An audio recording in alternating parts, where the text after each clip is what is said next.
Assalamualaikum semua. Saya Alisha. Hari ini saya dan rakan-rakan saya akan pergi berbuka. Tunjukkanlah diri anda. Ini Ya Allah, dekat je Ini Zinira. Ini roommate saya. Nama awak siapa? Hai, nama saya Nur Batrisha binti Abdul Rahman dari kelas 4. Sekarang kami tengah tunggu Hana Nur Raihan sebab dia tengah solat. Ini Azlina. Lupa untuk introduce. Ni Alea. Hai. Saya punya adik. Tak payah kot. Betul lah sebab dia lahir lambat sikit pada saya. Jadi dia adik saya. Okay, ni kakak kami Azlina. Dia kakak sulung sebab dia lahir dulu.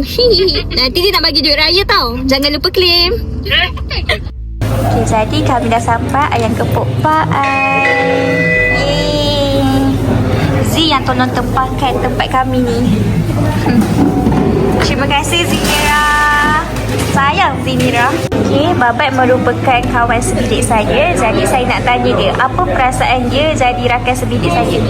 Perasaan saya pada pertama kali saya jumpa Alisha sangatlah gembira sebab saya dapat menambah kenalan baharu yang akan kekal bersama saya. Z, apa perasaan anda menjadi jiran kawan sebilik? Macam mana ya Babat? Jiran rakan sebilik? Dia merupakan jiran rakan sebilik saya. Rakan sebilik saya. Saya berasa sangat seronok sebab saya boleh, kalau tak ada makanan saya boleh datang bilik diorang. Saya makanan. Kalau saya nak ayam ke, nak guna ayam bot. Allah. Memang ayam saya lah sampai terbakar-bakar. Saya boleh guna diorang punya setereka. Macam kerja tu aku sendiri. Maaf tadi video terganggu. Jadi dekat sini kita dapat sedar bahawa Zinira telah bakarkan saya punya papan ayam.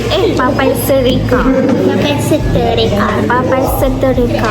Perasaan saya sungguh kecewa. Inilah orangnya. Inilah orangnya. Saya waktu tu tak sengaja. Saya tak sengaja lah. Tak ada apa-apa nak cakap dah. Tak lah. Awak bersalah ke tak? Hei, tak. Hari ni Alea belanja saya makan Ayam Kepok. Yeay. Saya cuma belanja sekali. Alea belanja saya sekali. Alea belanja saya sekali. Okay, sekarang kami dah habis makan. Yeay. Alhamdulillah kenyang.